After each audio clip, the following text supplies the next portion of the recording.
What's up everybody, welcome to Money Management channel. My name is Andrei and today I'm going to be doing an update on MMTLP and FINRA Saga. I got the cash in the bag, stadium packed, born a rock star in this life, gonna live it up. And guys, for today's video I have a real bombshell news that was dropped by Next Bridge Hydrocarbons or probably by the SEC Commission. And this will literally blow your mind. I will show you all the details within just several minutes. But for now, guys, just hit the like button and let's begin with this news. So, Junk Savvy just 7 hours ago wrote this tweet. Next Bridge Hydrocarbons communications with the SEC uploaded to EDGAR system.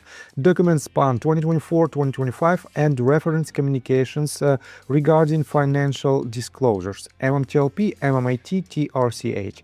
And here is the EDGAR link. Guys, I have to say that these documents are very interesting. I just took a sneak peek on some of them and it literally blew my mind. We have all the documents, official documents that was filed by Next Bridge Hydrocarbons, and these documents were uploaded, I believe, by the SEC. Here's the tweet that was written by Shocker55. He wrote, they just released it, and Junk Savvy responded, we don't have an indication of when they were uploaded or by who. For now, I lean towards the SEC uploading them automatically after the 24 10K resolved at open comment letter. And guys, I have to say that I didn't have enough time to read just even a fraction of these documents, and to be honest, I wanted to begin today's video with some judgment decisions, and I will give you some sneak peek on this. I have to admit that some people already read these documents, and I will show you their conclusions. First of all, let me show you several tweets from Roman Soups. He wrote 11 hours ago, 12:09. Judgment time, Matt Peace sent Pekin order in on report recommendation to dismiss in his case. Peace versus Securities and Exchange Commission, and here is the case number and the link to the court listener. Guys, take a look right here. We have an update in Peace versus Securities and Exchange Commission case. It is a judgment, and in general it is not the best decision because, wait a second, I will show you right here.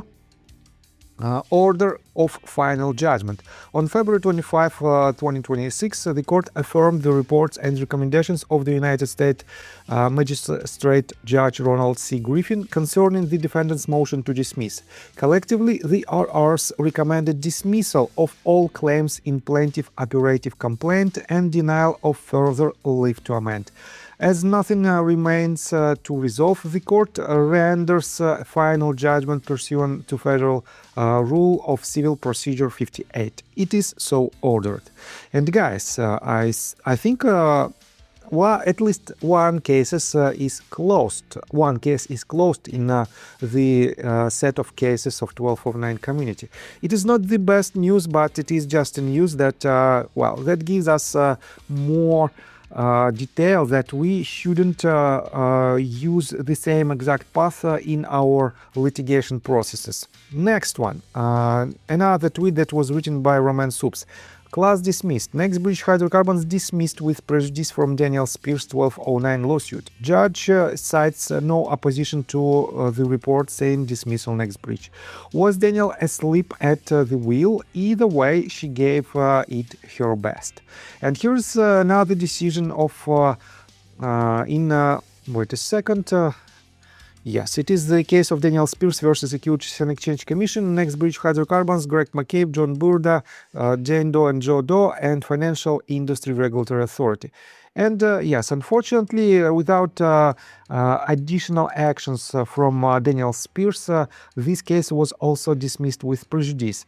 And on top of that, guys, I wanted to cover in today's video the letter that was sent to me by Daniel Spears. She explains the details in her case, and basically she sends me these documents that I asked in my previous video. She kindly sent me and these documents, and well, to be honest, it is quite interesting again, but it is not so interesting that the most recent news, and the most recent one is definitely these filings that were uploaded in EDGAR. And let me show you some details.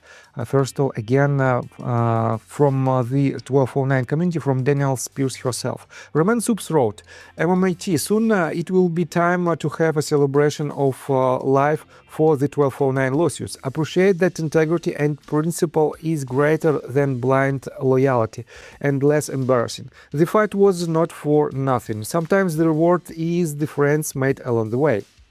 And Daniel Spears responded, that fight is far from over. If MTD are granted, I will be meeting the 5th Circuit Appellate Court at my own expense. What's another $1,000? You will soon read my objection to the RRs, which was written as an appellate brief. I'd get the champagne on ice if I were you.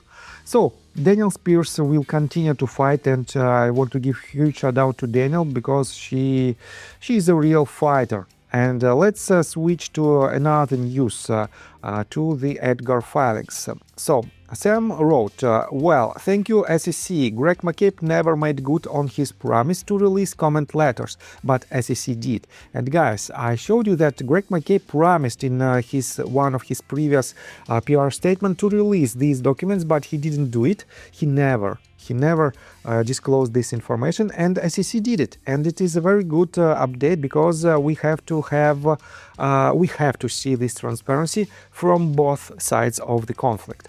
Roman Soups also wrote, NextBridge comment letters posted on Edgar, plenty of good reads to see the SEC telling NextBridge basically how to fix their mistakes and correct their faulty disclosures. In my opinion, doesn't indicate either way if they are coming with enforcement action. This one is kind of funny. SEC basically says you can't say the auditor made you do it.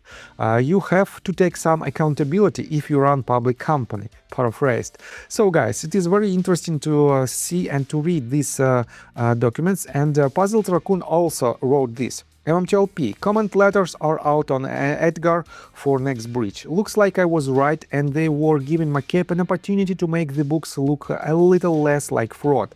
Prominent space hosts are struggling with finding the documents.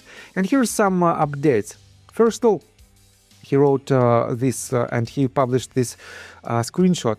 Please address the apparent inconsistency between your disclosure in the second paragraph on page F8, stating that you recorded an impairment of $28.2 million related to properties other than the Orogrande project in 2022, with details in the corresponding financial statements, which do not identify this charge.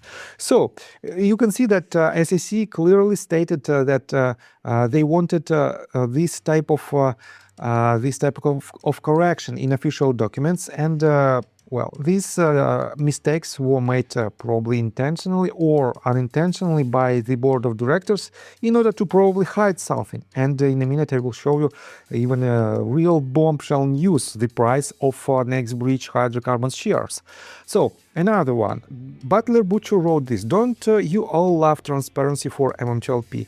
And here is the tweet again from Puzzled Raccoon, where he published a screenshot with the highlighted information. And let me quote you this.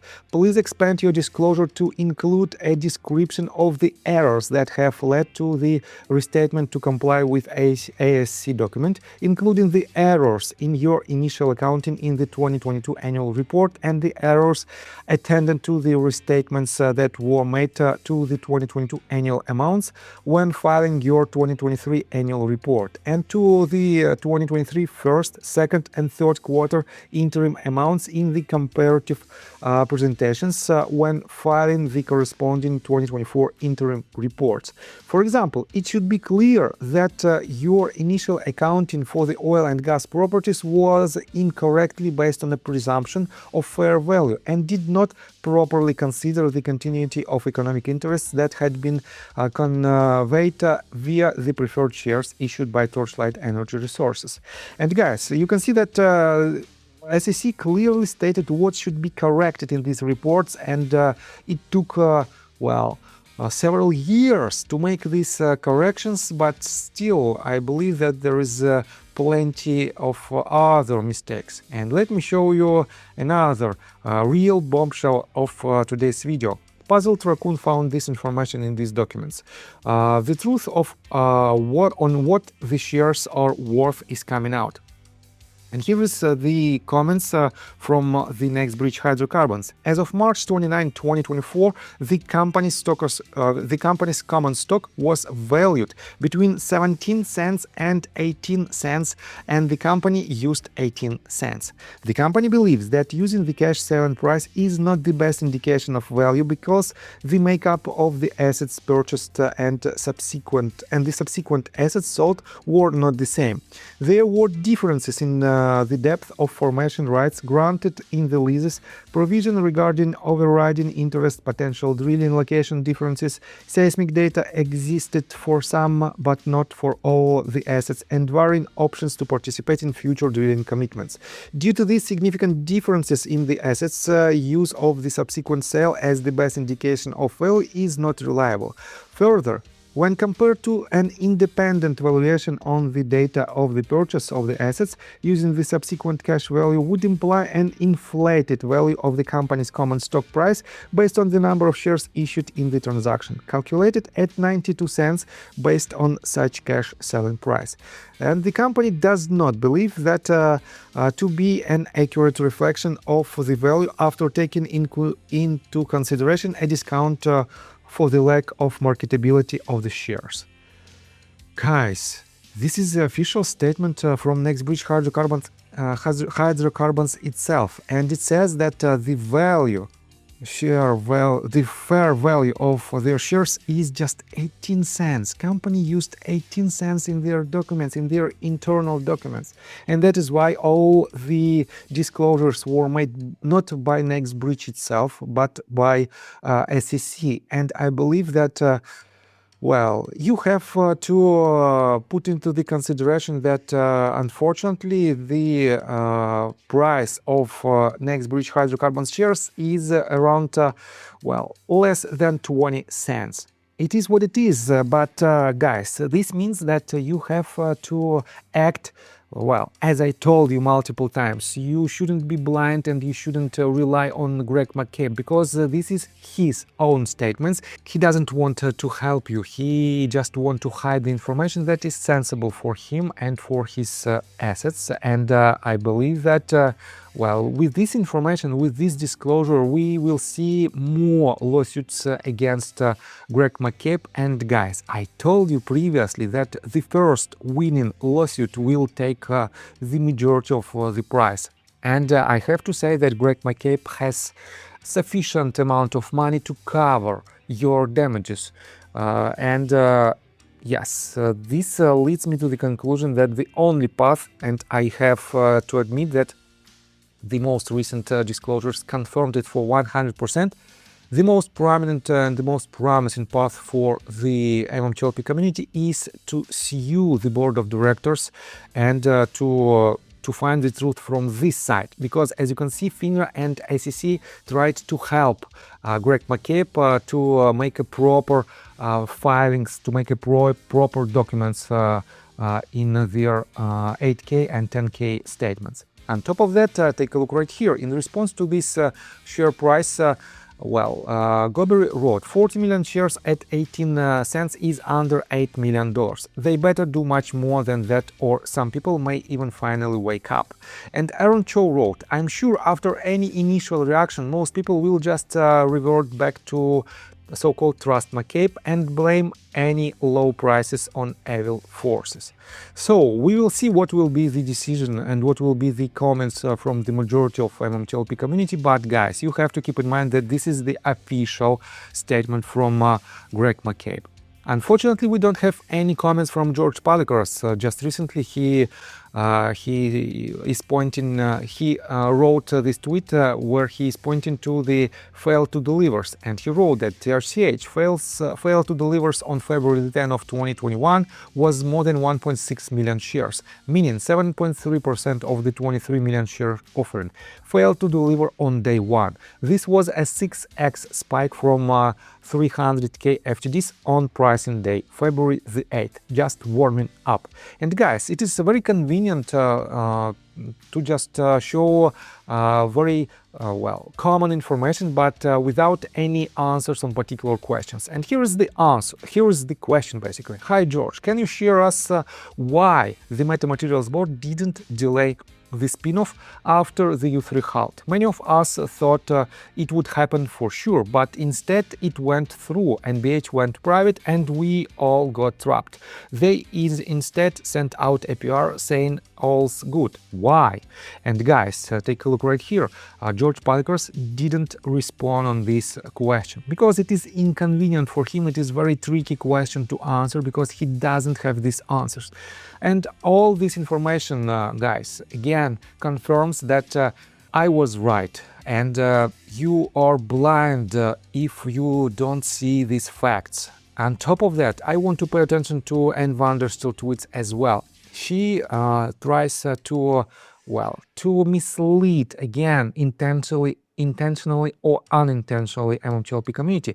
And she reposted the tweet of Polish Assassin where he showed the same exact QSIP number in other reports of other companies. And guys, just several videos ago, I showed you that it was a pure mistake that was corrected by these companies because they filed an amendment to these documents and they changed this QSIP number to the proper number. But Ann Vandersteel definitely didn't see this video, and she doesn't know and she doesn't want to find out why these two QSIP numbers were similar to the next bridge hydrocarbon QSIP number.